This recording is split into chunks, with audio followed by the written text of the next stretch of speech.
Good afternoon and welcome to a special Thursday edition of Full Out Chats. I am your host, Steve Solberg, and I am so excited to talk to a good friend of mine, a longtime friend of mine. Jason Keogh is going to be joining me today to talk to you about his story, how he got into cheerleading, how he ended up at UK, how he just became, in my opinion, one of the greatest stunters of our generation of all time. The stuff he was doing 15 years ago is just being done today. And he is such a great, good dude. I cannot wait for him to tell his story. There's rumors that he's a little nervous, so that's going to be fun.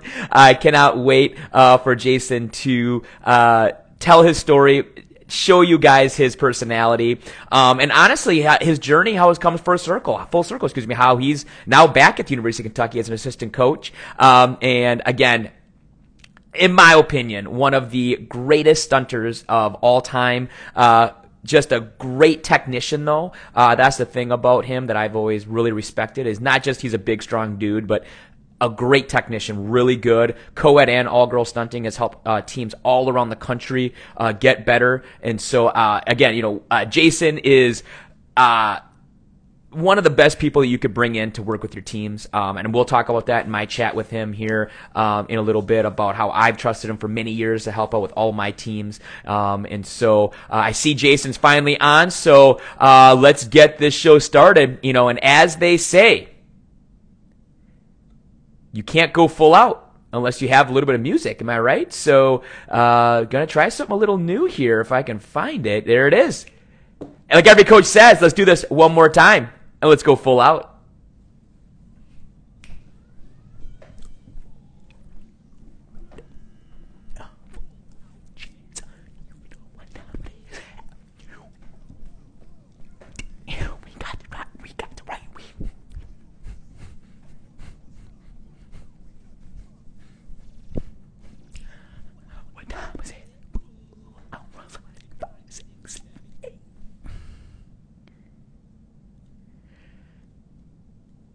All right, we are full out, and let's bring in Jason Keogh.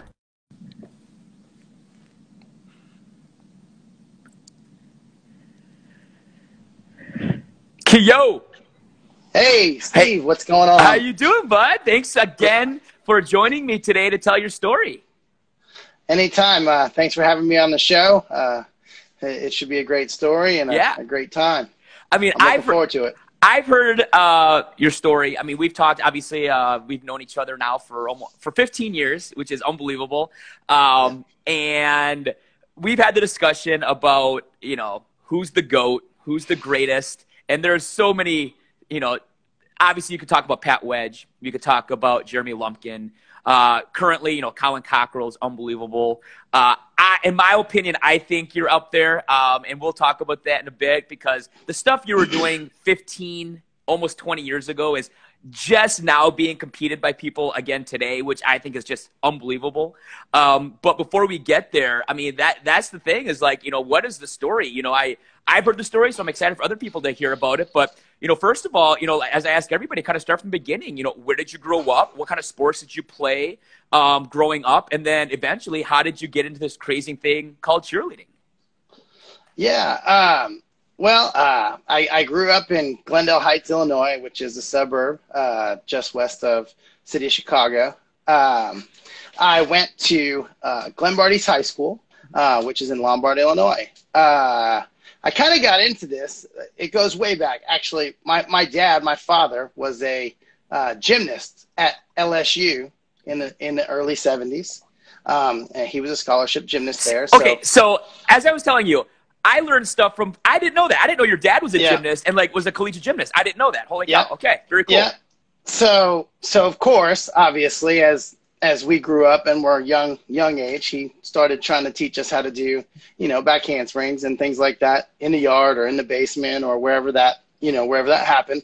And so he got us into gymnastics at an early age. So that's kind of how I got started. In Illinois, high school gymnastics is a sport that a boy sport that boys can participate in, or at least it used to be. I'm not sure if they still have that, but my school had a program. So I joined that program as a freshman in high school. And I did that through till I graduated. But I think my size didn't fit the mold for a gymnast, especially moving forward into the collegiate level. So I started to explore other avenues. I played football in high school, and I tried just about every sport.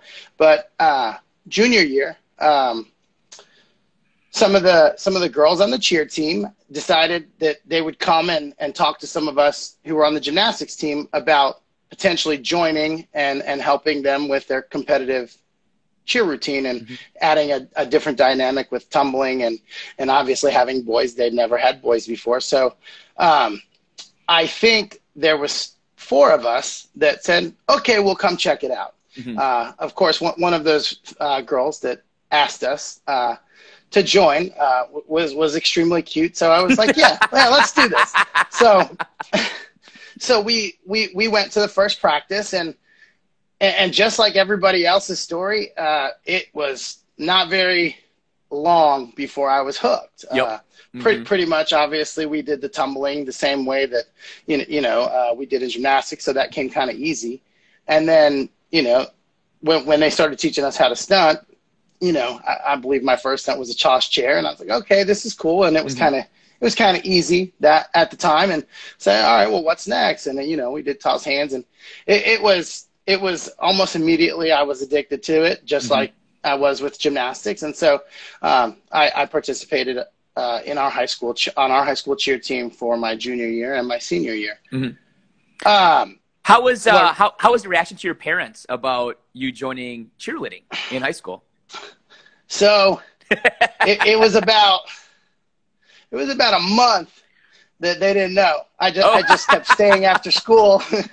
I kept staying after school, and of course we had, back then we had the late bus, so the athletic bus. So you stayed after school, you were in a sport. There was a later bus you could take home. So I just kept coming home on the late bus, and they never asked. And after about a month, I was like, yeah. They're like, why have you been coming home on the late bus for the last one? Well, I've been at cheer practice. And they're like, what?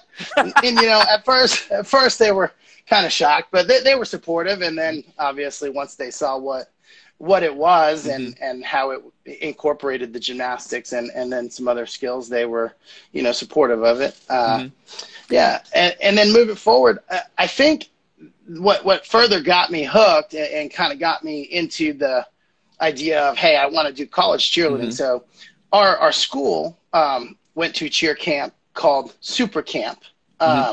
Back then, that's what it was called. Derek Ramel was the Northern Illinois University cheerleading coach at that time. So those camps were residential. They were on the university's, used university's facilities. And we went there, and I think they had several residential camps, and they had, an all-star tryout at those camps. And so I think it was my junior year, maybe the beginning of my senior year, that I tried out, and so did a few of the guys that were on the team with me. And we made it. And so we didn't know really what that was going to entail, but I guess back then it was more of like a all-star thing. So everybody that tried out at the camp was on a team. We actually only practiced one weekend a month for the most part until we got closer to competition. We only went to 2 competitions, WCA, which was in Nashville, and of course Ncaa in Dallas. The divisions were much smaller then, but the first one we went to was the WCA in Nashville. And so we get there, and Illinois cheerleading wasn't big back then, and I don't want to say that we weren't extremely good, but we were pretty good for what we could do. But the start of the competition, of course, we got to see a performance by the University of Kentucky cheerleaders. Oh, wow. Okay. And they performed. It was in December. They performed their nationals routine, maybe with a little twist, because I think that was probably in 97 maybe. Back then, so we're watching, and we're watching the Kentucky cheerleaders perform, and that was it. I was like, I want to do that. I want to do that there. Yep. They had guys that threw double backs. They had guys that were doing double full. Oh, so this is the old school rules when that was all legal. This was old school. I don't know if those things were legal back then or not, but yeah, they were doing all of that. And so immediately I was like, those guys, I want to be able to do that someday. And so that's kind of what triggered me and addicted me even furthermore to the thought of the potential possibility of even cheering, after high school at the collegiate level. So yeah, that's so we're here with Jason Keogh. If you have any questions for Jason, if we have time at the end, we'll do a Q&A. So at the bottom, you'll see it looks like a deck of cards that looks like with a question mark. Tap on that, send us some questions, and if we have time later, Jason will be happy to answer that. I've already had a couple of requests for Reese to make an appearance, so I don't know if that's wonderful. I don't know if that Reese is Jason's dog, who owns him, by the way. Yep. She's actually spoiled, so she's with the wife going to get lunch, and so yeah, she'll be back at some point. Well, there's been a couple requests for Reese, so hopefully we can see the cute doggy. But okay, so you're now a senior in high school. You've seen University of Kentucky. You're like, I want to do that. I want to go there. But I do know that you were looking at other schools also. We had talked about you looked at Purdue for a little bit. You were looking around and looking at different schools, and but ultimately you actually went to a community college out of high school. So kind of talk about your decision to do that before going to Kentucky. So I was unsure of where I wanted to go. So College DuPage, which is 10, 15 minutes from where I grew up, was just a community college. So I decided, okay, well, I'll attend this school and get my education started. I also was not probably ready to be at the collegiate level in some aspects of cheerleading, just because it was so new. In Illinois, we didn't have the resources that other states had, especially when it came to gyms and things like that, to learn how to stunt. So I was probably not ready. So I went to the community college for, I think it was probably a year and a semester. But when I was cheering in high school, there was a guy who also was on that all-star team with me that year that was a little bit more advanced at the end of his senior year. He went on and he just went straight to Kentucky. His name was Justin Nisley, actually. And so in the summer, in between his freshman and sophomore year, he came back to where he was from. And so then we kind of met at a gym and we had talked and talked a little bit more about, going to Kentucky and coming down there. And so, of course, I kind of had said, okay, I'll make the decision. So actually I left the community college at the end of the fall semester. Okay. And actually just went ahead and enrolled at the University of Kentucky and moved down there. And at this point had no real connection other than Justin to the Kentucky cheer program. So I went to the school to go to the school first and tried to get my feet wet with campus and with classes and things like that. And in that semester, kind of made some contacts with more of the people on the cheerleading team so that I was able to try out in the spring when they had their tryouts for the following year, which was the 2001 season. So talk about your first tryout at Kentucky. The crazy thing is, since you tried out, really the tryout process hasn't changed. It's been very similar throughout. Alumni come in, you have to wear a certain thing, you have to do certain cheers, you have to do certain skills. So kind of talk about, obviously you said, you made some connections, but your first tryout trying to make the Kentucky team. Yeah. So honestly, very intimidating, especially not being an athlete who had been recruited, or had been to the clinics or had been to, any of those things as a high schooler. It was very intimidating. But as the tryout process kind of went along, things got a little bit easier and a little bit more comfortable because, honestly, the immediately coming to the University of Kentucky, the other members of the team that were already there, they really were there and interested in helping people, I guess make the team and fit in and feel like they're fitting in. So, but yeah, the process was the same. We had to do Actually, it was a little bit more lengthy, but we had to do standing tucks forward and back, forward into the side, back handspring tucks forward into the side. We had to do 2 running tumbling passes, 2 standing tumbling passes. We had to do, of course, a cheer, a sideline, tumble on the hardwood as we did that, which they still do. Back then, if you're a female, they had the opportunity to do 2 tumbling passes or a tumbling pass in a basket, and I think that's something that's changed over the years. But and they've eliminated. We had to do toss shoulder stands, which obviously we no longer have to do. But yeah, so it was very intimidating and stressful. But as the first year passed, every year after that became easier and easier.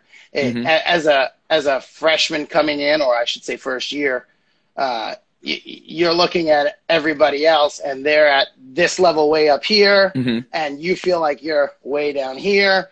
And it was just one of those things that I was kind of in awe at some of the veteran guys and the things that they were doing and the things that they could do. And of course I was not at that level at that time whatsoever. So you just have that inferior feeling at the time, but eventually, obviously, that kind of goes away and it gets easier every year. But yeah. So we're here with Jason Keogh. We're talking about his first Kentucky tryout after transferring there from a semester of junior college. If you have any questions for Jason, we already have a couple, and a couple really good ones, so I'm excited to get to those later. If you have any questions, just tap on the question mark at the bottom.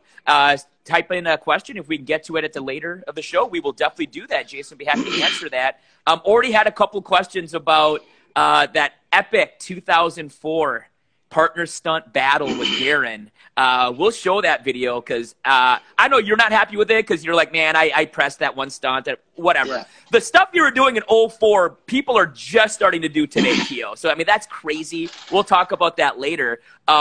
But you make the Kentucky squad. So did you make blue right away, or were you on white?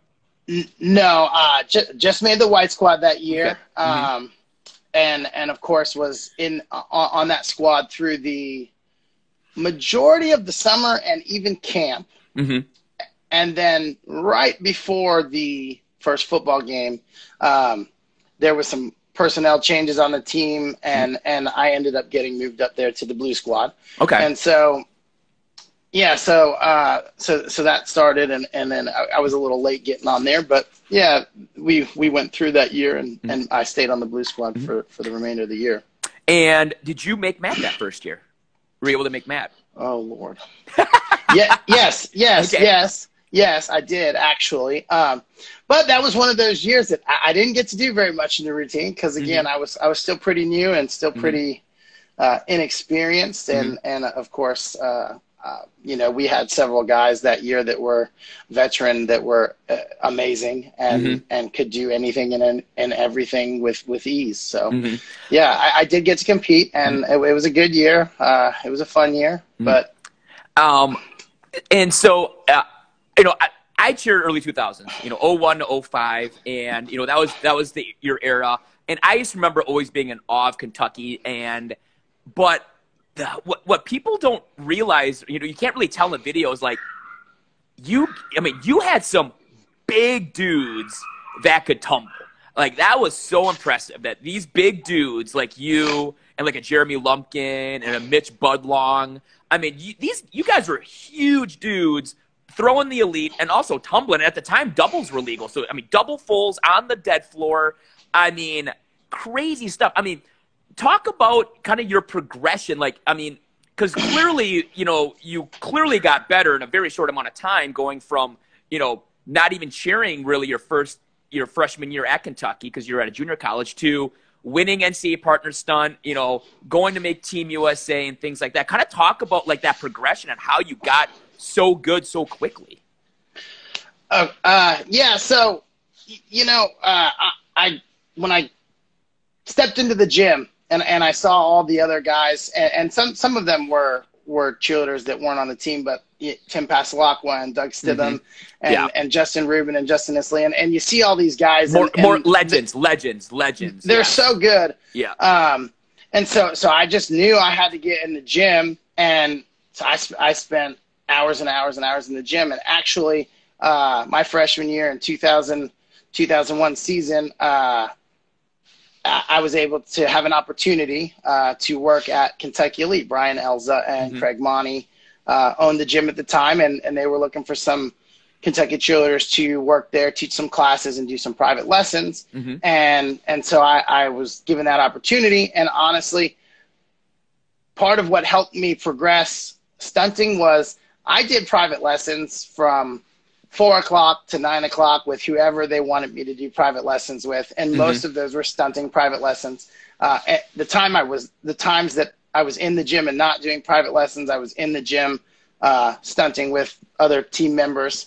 And that was every day. I mean, that was every day. And then in the summer, instead of going back to Glendale Heights where I lived, I knew that if I did that, I wouldn't have the opportunities to stay in the gym and grind and continue to work and stunt and tumble and do those things. So I actually stayed in Lexington for that first year and really had tons of opportunities through the summer to spend hours upon hours in the gym and just working and not just working by myself, but working with people like David McDowell and Josh Jones and Justin and those guys. And honestly, the internal competitiveness of all of us really drove us to just continue to get better and to continue to get better and better.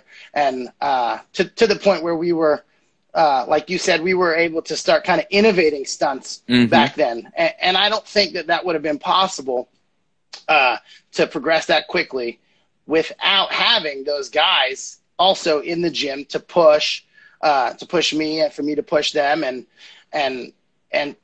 for the girls to do the same thing. So really, I just started with that great opportunity to work and do private lessons. I honestly got to the point where my internal competitiveness was so great that I wanted to be able to do the same stunts with those girls I was doing private lessons with that I could do with the best girl on our team. And so when I made that a personal goal, then I continued to work and work and work until I could do that. Here with Jason Keogh. If you have any questions, tap on the question mark at the bottom, and he will be happy to answer any questions later. So your first couple years at Kentucky, you are coached by the legendary Salim Habash. And Salim is, in my opinion, the GOAT because he is undefeated as a collegiate coach at UCA Nationals. I think he's 7 or 8-0. He's never lost as a coach there, which is crazy. And then the transition happens where Salim leaves and Jomo takes over.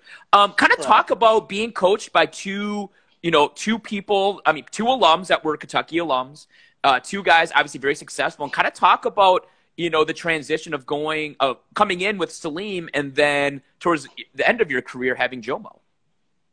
Yeah, I was blessed to be able to be old enough to have experience to be coached by Salim. I agree. He was a great coach and a great motivator, and he really knew how to really get the best out of everybody and take a different approach to each different person if he needed to get the best out of them.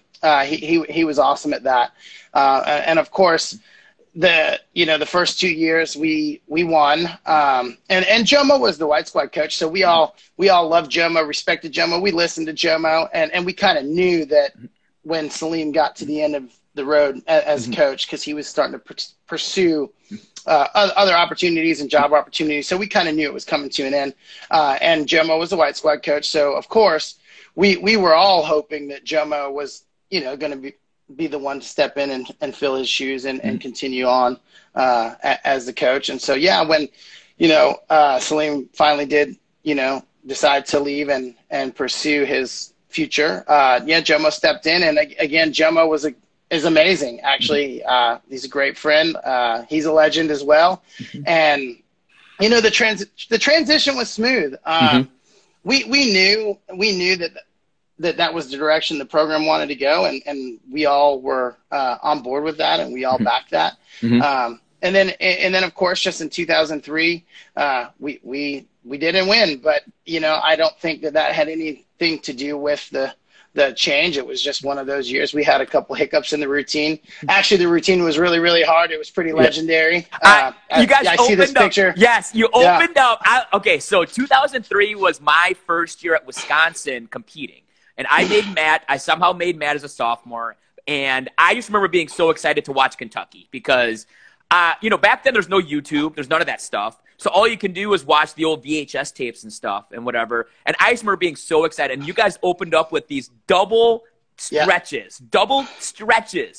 And I was like, holy crap. And then I think I remember, like, I can't remember, but you guys dropped something like probably pretty simple for you guys. It was something, just a couple hiccups. And that routine was great. It was legendary. Yes, it was. As far as a member of that team, like we wanted to do that. We did double ups. I think that was in 2003. Yeah. We did double ups. Mm-hmm. I think we did hands full arounds. That was one of the skills that was missed. And I think we missed a pyramid at some point. But yes, in this routine, there were some legendary things. And, if we could all go back and do it again, I think the only thing we would do different would be hit the routine. So, of course, that was a great year, just not a great ending to the year as far as competitively. But, yeah. And then I was wondering, like, that 2003 year, you guys didn't win. I mean, how much of a motivator was that for the next year then for you guys? I think it was humbling, and I think it was definitely a wake-up call, and 100%, obviously drove us and everybody on the team, and I'm sure Jomo as well, to make sure that the next year we did what we needed to do, and of course, we're able to win and take back the national title, and so it was. I think it was for us back. I mean, there was really. Our drive just came from that, and we knew that we didn't want to have that feeling again, and we were going to do everything that we possibly could to make sure that it didn't happen. So I'm going to find it here real quick. I mean, it is legendary. The 2004 Ncaa partner stunt routine. What people don't know is you are the first person to ever compete a one-arm rewind. And not only did you compete it, you did it in the middle of your routine, which is crazy. Right. Even people today still will open with it because it's such a risky stunt. You put it in the middle of the routine, and I know you don't like the opening stunt because you pressed it, but you opened up with a backhand double up, which people still don't do today. People are just starting to compete again in partner stunt, and you did this in 2004, Keogh. You opened up with a backhand double up. I mean, so let's show the video, let's see the routine, and then we'll talk about it because it is a legendary routine, and people still talk about it.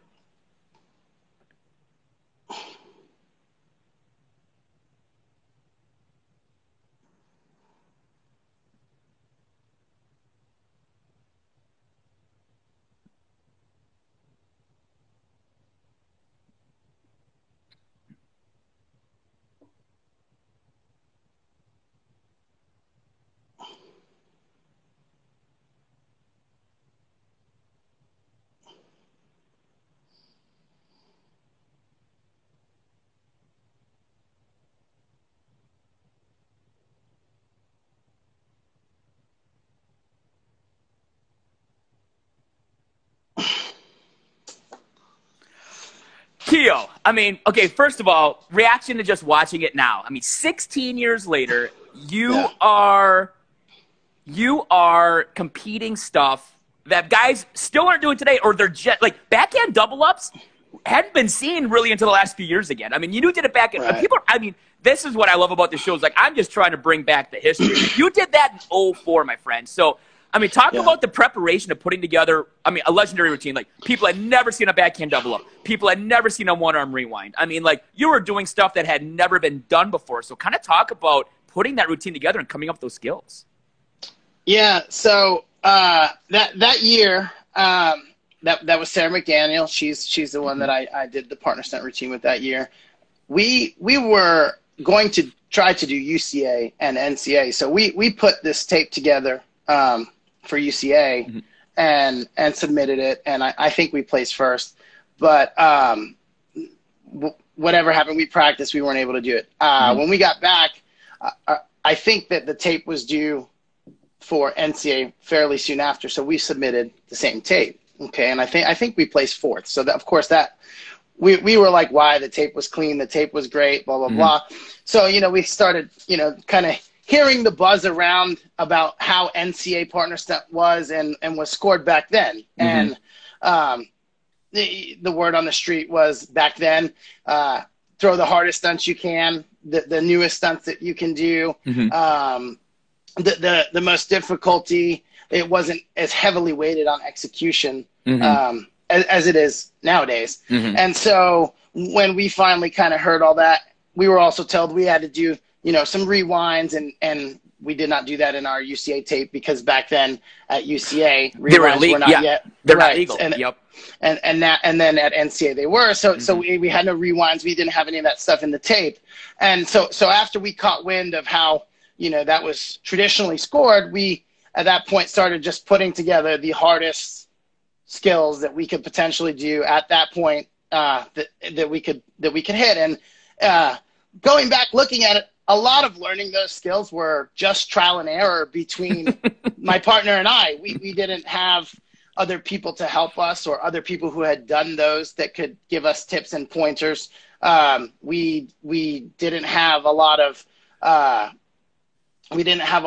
help from just the way people do now. Everything was trial and error. Double ups were trial and error. Back handspring full ups were kind of new. The one arm rewind was just trial and error. And so we practiced and practiced. We practiced every day from taping to try to get all these skills to be something that we could hit consistent enough to put it out there and try to get out there and do it. And so we went with that. The routine itself was not executed super well. A lot of those stunts were intended to be one arm. And that's another thing that I wanted to do. I wanted to do mostly one arm stunts in that routine.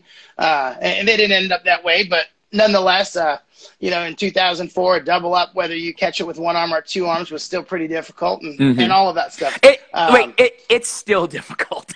Right. So and the QP full over and stuff like that, those things hadn't been done. Like I said, we were just trying to throw the hardest stuff that we could together because we knew that's what everybody else was going to do. And I remember you telling me, like, what made you and Sarah click was just you both were just uber competitive, like very uber much so. competitive, and clearly it showed because you were just doing things that were, unbelievable. But all right, so now let's move on to the next, I feel, plateau of the Jason Keogh status here. So I'll just show the video here.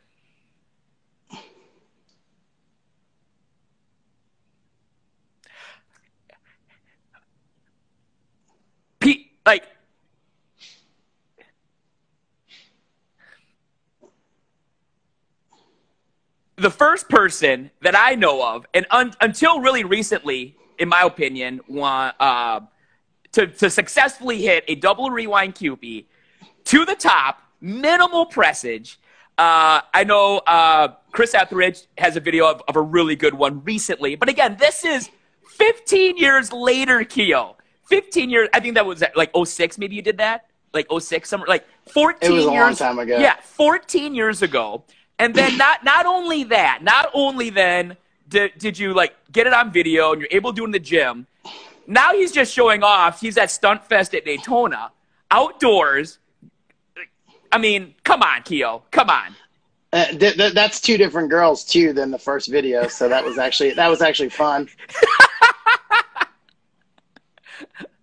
One of the females is the same, but the other one was different.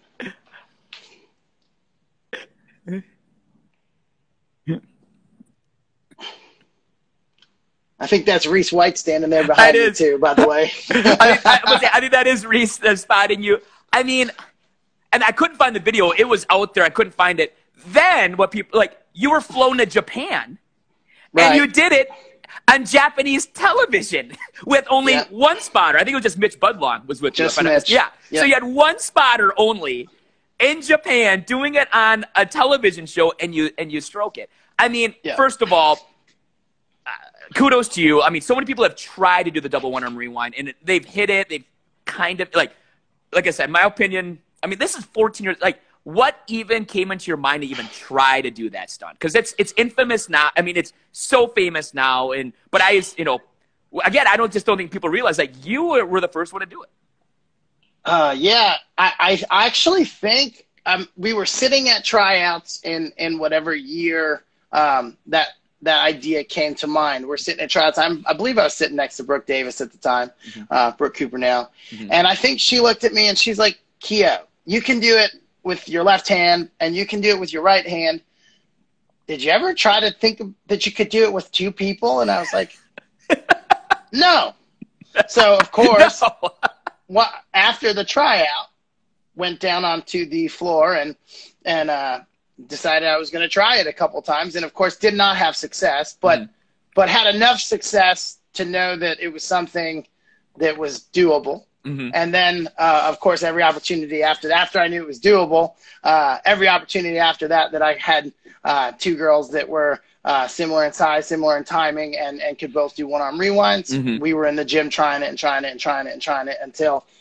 we got it. Yeah. And so that's kind of how that came about. I believe it was Brooke Davis that kind of put the idea in my head, and then I was like, yeah, why can't I do that? So that's kind of where that came from.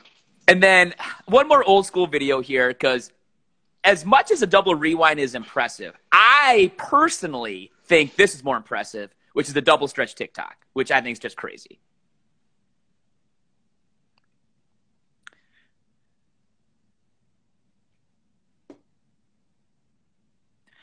Keogh, I mean,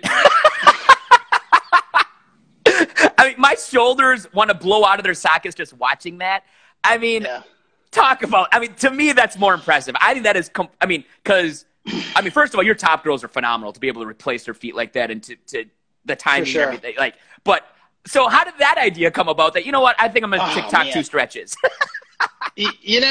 I guess in that 2004 year, there was so much innovation going on in partner stunting and Coed partner stunting between Garen and his partner, Michael May, April Weaver, myself, and there was so much innovation going on back then that all of us that were in that kind of collaboration of that era, we're always trying to find new things and push the bar and push the bar and push the bar and take partner stunting to the next level. So, when after the double one-arm rewind happened, we tried doing toss. We tried doing everything we could do with one girl with two. So, we tried tossing double QPs by ourselves. Those were not, as good. So we tried to do we started doing the walk-ins and that went well. And then, in 2002, in our UCA routine, Kentucky, we did do lib to lib double TikToks, I believe. And so as time moved on, we said, okay, well, we did that already. So then let's kind of step it up and see if we can do it to the stretch or from the stretch to the stretch. And so, of course, we had, again, attempted it, I'm sure, a million times before we got a good one, and especially a good one on video, because back then we didn't video everything the way people do nowadays. You had one chance to video and hit it. You couldn't just stream your phone and video 30 minutes and then cut it. So it was like, all right, let's video this one. And it was bad. And then, okay, well, we'll try it again. So eventually we got a video worthy one. And I'm sure there was several others that we were able to do, but yeah. So we got about 20 minutes left. We'll get to the Q&A here in about 10 minutes. But so real quick, I want to talk about your post-Kentucky years then. I mean, you are going into coaching. You're helping out at Premier Athletics and Kentucky Elite. You were coaching there and had good success there. But, I think you're really known for helping out so many great high school teams. You've helped out a lot of great high school teams in the South, especially in the Kentucky, Tennessee region. Kind of talk about how you got into kind of what you do, which is basically, choreographer, clinician, and helping out teams in the region be successful.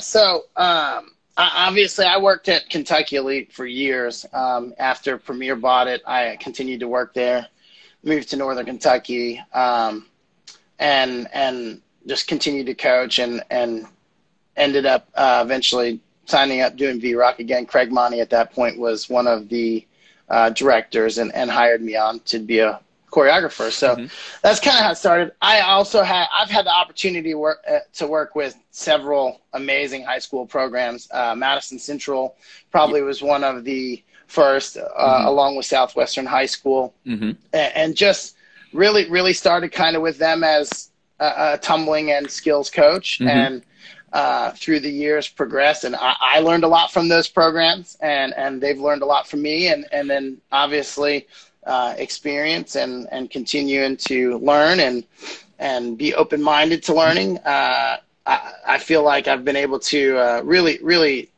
have an opportunity to work with a lot of great high school programs. Pulaski County, like in the picture, and you know, I actually have recently worked with some middle school teams that are very good, and really Premier in Lexington closed, I think, in 2017 or 18. So when that happened, it freed me up with some more time and more opportunity to kind of travel around and get to work with some of these amazing programs in Kentucky. And yeah, it's been fun. And I could see the sound thing in the background there. And I kind of talk about that quick is your music business has done very well. Yeah. You make some excellent music. For people that do not know, Jason has done my music here at Purdue the last, I think, 4 or 5 years now. Right. Kind of talk about how did you get into the music thing and starting into cheer mixes? Yeah, actually, again, Craig Monty, he was the one who taught me how to do music, and now he taught me about, I would say about 2006, maybe 2005, and so that was a big time learning curve there. I was pretty slow at it and not real understanding of the software, let alone the actual ins and outs of mixing. But yeah, since then, just honestly repetition, and then Craig and I started a company called Nixon Productions 2 years ago, and so we do a lot of high school music, especially in the state of Kentucky. Our music is typically more traditional sounding with the cover songs and songs that you've heard on the radio, although there has been a few mixes that we've done that obviously are more custom. So yeah, we've been able to do a lot of that, and blessed to have those opportunities in those schools. And but yeah, primarily high school stuff, and we do a lot of it. So, and feel free to plug it. Is there a website people can go to if they're looking for any music needs? It's Nixon Productions. I don't think the website is live, but the Facebook page is, and if anybody has any questions or inquiries, they can either go on there and send us a message, or reach out personally, either way. So yeah, if you have any music needs, feel free to reach out to Jason.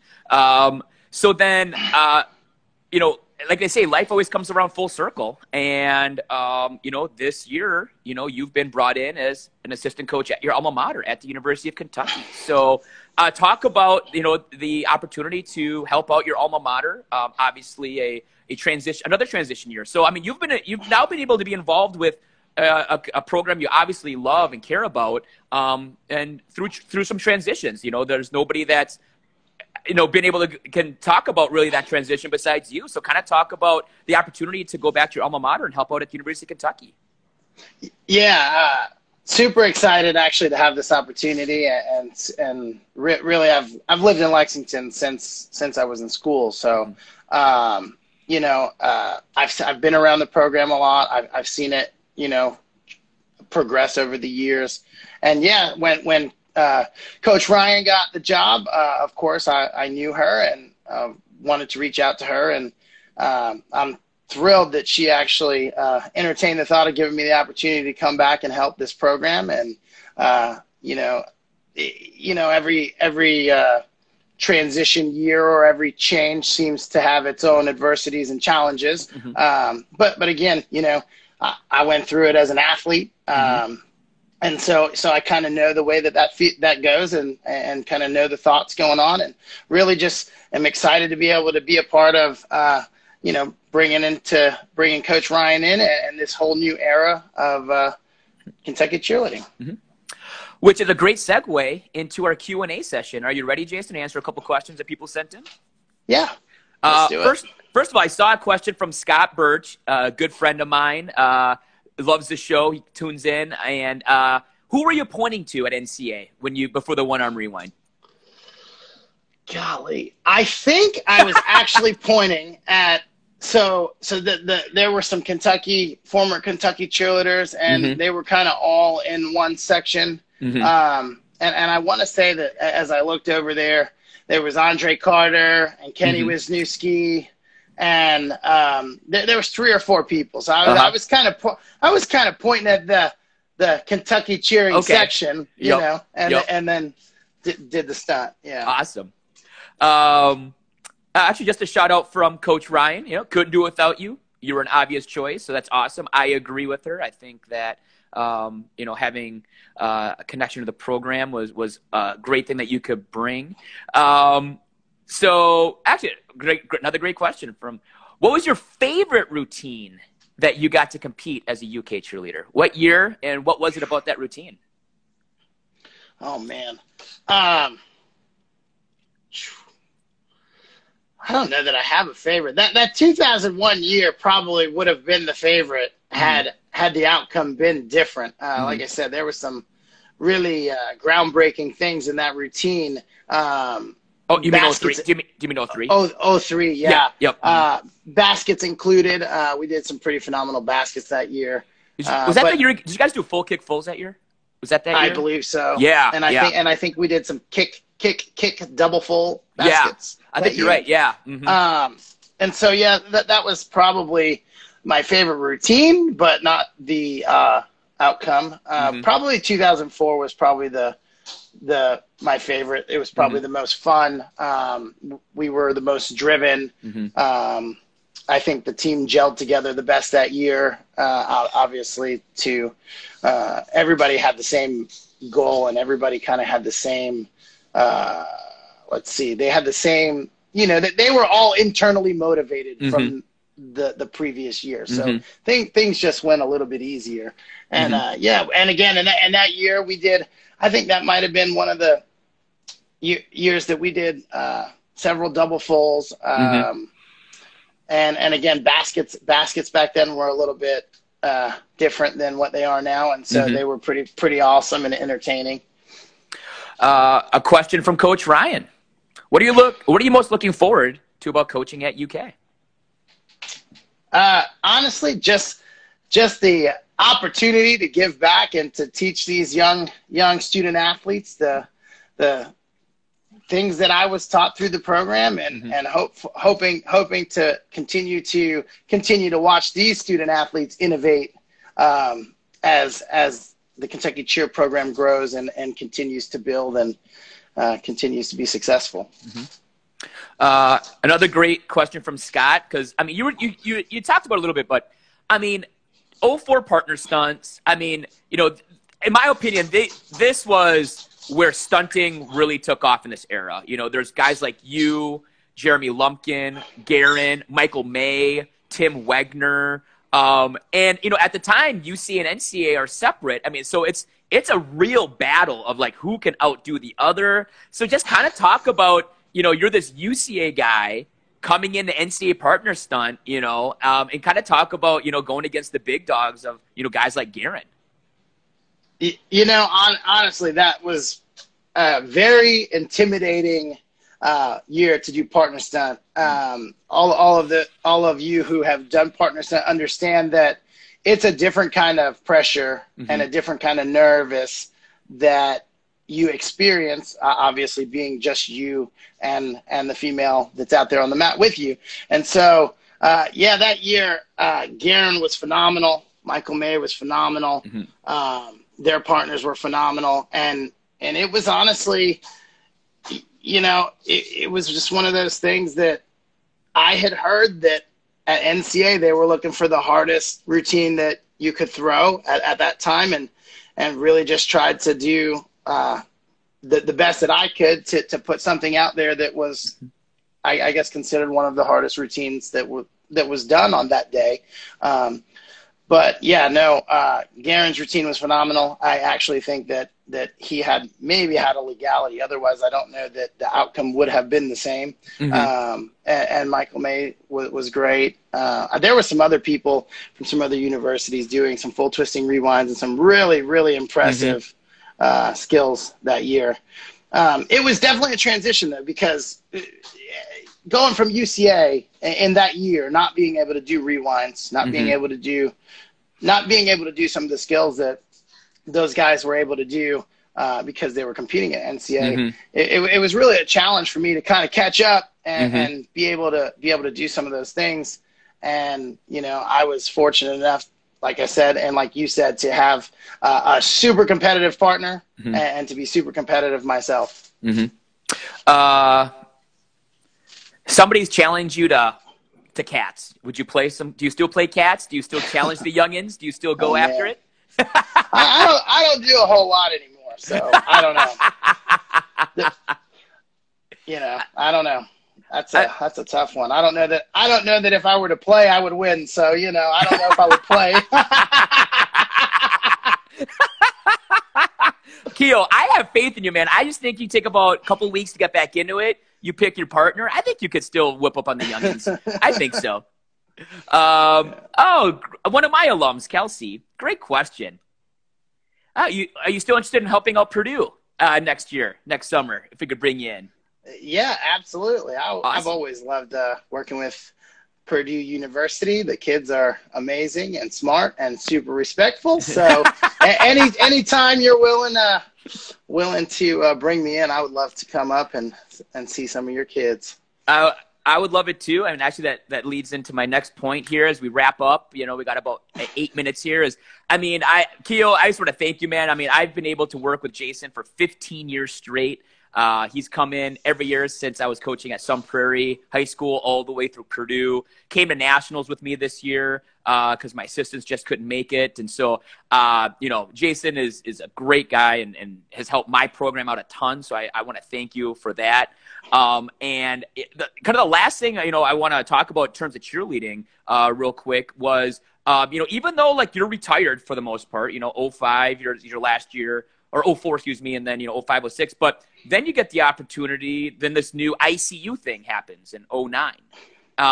And you decide to come out of retirement, you know, and, you know, compete with USA. Kind of talk about those couple early years of being on the U.S. national team and competing at ICU Worlds. Honestly, that was one of the greatest times and experiences I've ever had. My first year doing Team USA was 2009, which was actually the first year. The inaugural year. So things were different. I think we had to try out that year by video submission, which they quickly moved to an in-person tryout after that. But yeah, that first year was in Louisville, and it was just awesome to be a part of a team with such other great cheerleaders from different universities, Moorhead, Louisville, Delaware, all over the place. And that was awesome. And unlike any experience that I had ever had before. So that was and then of course, getting down there and feeling the realness of representing your country for something greater than your school or yourself was just unbelievable. And honestly, each year, it was the same experience, different athletes, but each year I did it, it was one of the best experiences cheerleading-wise that I've ever had. And then, I mean, you and I would both get in trouble if we don't at least talk about your beautiful wife, getting married, that transition. Lucky man I am. Yes, you are. Talk about, I mean, being a married man now, and, I mean, obviously life-changing. I mean, talk about, obviously, you know, kind of your life today. What are you doing now? What are you doing today? And what is the future plans for Jason Keogh? Yeah, so 2016, I was blessed to be able to marry the woman of my dreams, Julia, and she is a pharmacist now. So we we have that going on, and really she just now started working as a full-time pharmacist pretty much about the same time that I was hired as an assistant for UK. So we had some pretty big transitions going on a few months ago in our life, but wonderful transitions, and blessed to have those opportunities. But yeah, I mean, here in the future, hopefully kids are in the future for sure. And yeah, are they going to be cheerleaders? Who knows? Who knows? We'll see. On one of my chats with Leroy McCullough, I remember he was talking about how he's like, my daughter is never going to be a cheerleader, and now she's like addicted to it, and that's all she does. And yeah, that's what you got to do. I'm sure if we have a girl, that's probably something she will want to do, and unfortunately, you know how that goes. Yes, exactly. You're going to be that cheer dad going crazy. I love it. Real quick question from Ryan. Do you still have that video of her basket from USA practice? I'm guessing it was probably not the best basket, or maybe it was a beautiful basket. I don't have a lot of videos at all, so I don't know where these people get these old videos that they post, because I don't have any. I'm lucky to find something on YouTube or Facebook or so I don't have any videos. I don't know what basket she's talking about. Her baskets were pretty good. They were great. I definitely remember I threw I think I threw Sarah Masters to her in a couple pyramids, and it was always awesome having her as the mid layer, because I never had to worry about whether she was going to get caught or not. I could just throw, and it was whoop. She got it. She said it's the basket where you put the iPad underneath it. Do you remember that or no? Do you have that? Yeah. No, probably not. Coach Ryan, you better talk to Jason next practice. You better talk to him about that. I don't know where these videos. That probably wasn't my iPad. I mean, we got a couple minutes left. I mean, kind of talk about, right now in regards to, there we go. There we go. There's the doggy. I'm not going to say it, but I'm going to say it. The true love of Jason's life, Reese, there is, but Julia would probably say the same thing. But what COVID and, kind of the adjustments you've had to make, how is practices going, and how's everything going in terms of, having to deal with COVID and getting ready for that first football game you guys have in a couple weeks? Going really well. We're still limited on certain things that we can and cannot do. And then hoping to see if we can get onto the field for the football games. But obviously there's still a lot of uncertainty with that, as there is with probably the football game in general. So practices are going wonderful. Great group of kids. Love their work ethic. They're hard workers, and we really, as a staff, love what we're seeing so far from them, and just want them to keep on track and keep moving forward. Just a real quick, from your wife, she just wants to let everybody know that you are obsessed with your dog, just so you know that Jason is obsessed with his dog, and that's okay. Nothing wrong with that. Well, Instagram tells me we have about 90 seconds, so we'll wrap things up here. But Jason, Keogh, my friend, I just want to thank you for coming on today. It was awesome. Again, I learned something. I did not know your dad was a gymnast at LSU. No idea. LSU. That is so cool. Yeah. I did not know that. I wish you and the whole staff at Kentucky and those kids the best of luck this year, man. Stay safe.